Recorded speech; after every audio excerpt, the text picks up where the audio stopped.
Cholesterol, గుండె ఈ రెండు గనక మనం వాటి గురించి మాట్లాడితే గుండెలో రక్తనాళాలు గుండె పని చేయడానికి గుండెకి రక్తం కావాలి. సో గుండెకి కుడి ఎడమ 2 రక్తనాళాలు ఉంటాయి. కోర్స్ ప్రతి అవయవానికి కూడా అది పనిచేయడానికి దానికి రక్తం కావాలి. ఆ రక్తం సప్లై చేయడానికి మనకి కొన్ని స్పెషల్ ట్యూబ్స్ ఉన్నాయి. ఇప్పుడు మా ఇంటికి కావాల్సినటువంటి నీరు కావాలంటే పైప్స్ వేసాం, రక్తం పోవడానికి ప్రతి అవయవానికి కూడా ఫైన్గా ఉన్నటువంటి ట్యూబ్స్ ఉంటాయి బేసికలీ.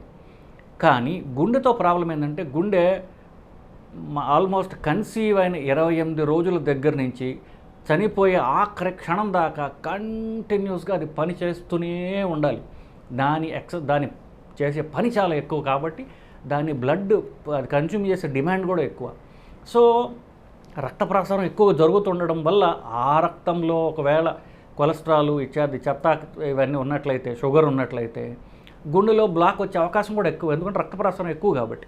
సో గుండెలో బ్లాక్స్ వస్తాయి, ఎందుకు రక్త ప్రసారం ఎక్కువ కాబట్టి.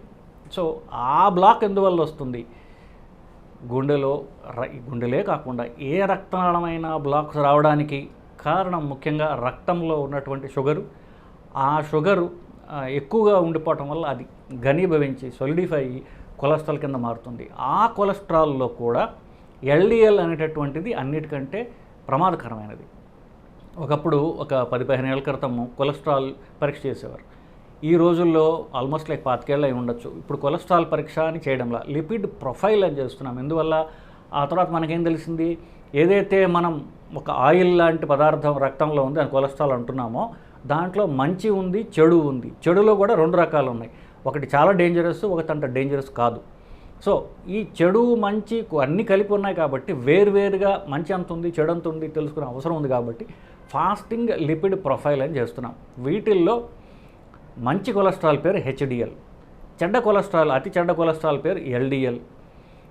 ఈ ఎల్డిఎల్ తయారయ్యేది ట్రైగ్లిసరైడ్స్ అనేటటువంటి ఇంకొక ఆయిల్ నుంచి వస్తుంది. అది అన్నిటికంటే లైట్గా ఉండేటువంటి ఆయిల్.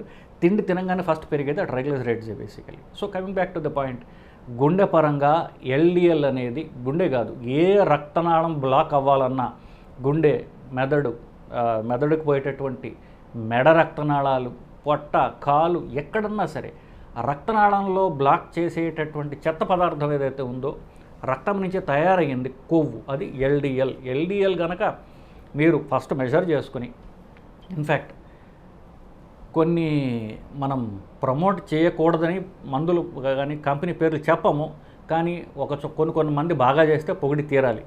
ఇన్ఫ్యాక్ట్ నేను నిన్న పొద్దున్నే టాటా 1mg వాళ్ళ బ్లడ్ పరీక్ష చూశాను బేసికలీ. సో ఆ బ్లడ్ టెస్ట్ చూసినప్పుడు వాళ్ళు ఆ రక్తం పరీక్ష కింద వాళ్ళు మెన్షన్ చేశారు. ఏం మెన్షన్ చేశారు? ప్రతి వాళ్ళు రక్త పరీక్ష చేసుకోవాల్సినటువంటి అవసరం ఉన్నది. As per NCEP expert panel guidelines, universal screening for dyslipidemia అంటే ప్రతి ఒక్కళ్ళు కొలెస్ట్రాల్ పరీక్ష చేసుకోవాలి. పిల్లల దగ్గర నుంచి 9 ఏళ్ల వయసు నుంచి 11 ఏళ్ల వయసు మొదలుపెట్టి అక్కడి నుంచి మళ్ళీ అంతకుముందు 18 ఏళ్ళు దాటిన తర్వాత అని చెప్పేవాళ్ళు.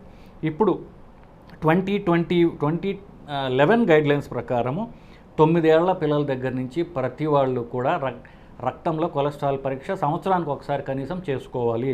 2 ఏళ్ల కంటే తక్కువ పిల్లలకి మాత్రమే ఇది అవసరం లేదు అన్నటువంటి వాళ్ళు వాళ్ళపై రిపోర్ట్ ఇచ్చి కింద రాసుకొస్తున్నారు. సో అంత డేంజరస్ కాబట్టి దాన్ని ఇంకా మనం జాగ్రత్తగా మెజర్ చేసుకుని దాన్ని కంట్రోల్లో ఉంచుకునేటువంటి ప్రయత్నం మనం చేయాలి.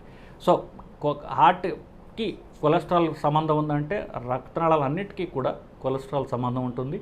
కొలెస్ట్రాల్లో కూడా చెడు కొలెస్ట్రాల్ అనేటువంటి ఎల్డిఎల్ని ప్రతి 6 నెలలకి మీరు పరీక్ష చేసుకుని దాన్ని 115 కంటే తక్కువ పెట్టుకోవాలి.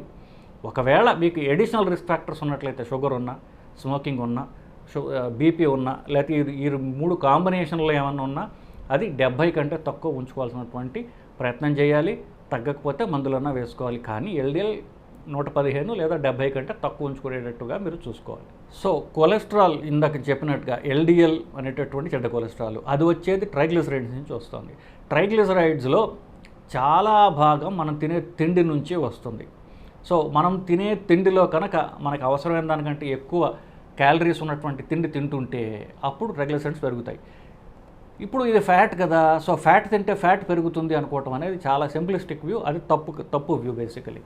సో మనకి ట్రైగ్లిసరైడ్స్ పెరిగేది మనం తినే తిండిలో ఉన్నటువంటి కార్బోహైడ్రేట్స్, అంటే అన్నము నుండి, అంటే బియ్యం కానివ్వండి, ఇట్లాంటివి బియ్యం ఆల్మోస్ట్ అట్లాంటివి ఉన్నటువంటి గోధుమ, ఇట్లాంటి వాటి నుంచి ఈ ట్రైగ్లిసరైడ్స్ తయారవుతాయి. సో ఫ్యాట్ నుంచి ఫ్యాట్ రాదు, ఇన్ఫ్యాక్ట్ ఫ్యాట్ ఇస్తే ఫ్యాట్ తగ్గుతుంది. ఇప్పుడు అమెరికాలో డైటరీ గైడ్లైన్స్ ప్రకారం ఏమంటారంటే బీట్ ఫ్యాట్ విత్ ఫ్యాట్ అంటారు. సో ఫ్యాట్ తినట్లంటే మన రక్తంలో ఫ్యాట్ తగ్గుతుంది యాక్చువల్లీ. ఎందుకు ఈ తిండి సంచిలో వేయడం కాదు కదా, మనం తినేది పొట్టలో, తర్వాత పేగుల్లో, ఇదంతా ప్రాసెస్ అయ్యి అప్పుడు అవసరమైంది మాత్రమే అబ్జర్వ్ చేసుకోబడుతుంది, అనవసరమైన కింద పంపించేస్తుంది శరీరం. ఫ్యాట్ తింటే ఫ్యాట్ పెరగదు, అన్నం తింటే ఫ్యాట్ పెరుగుతుంది.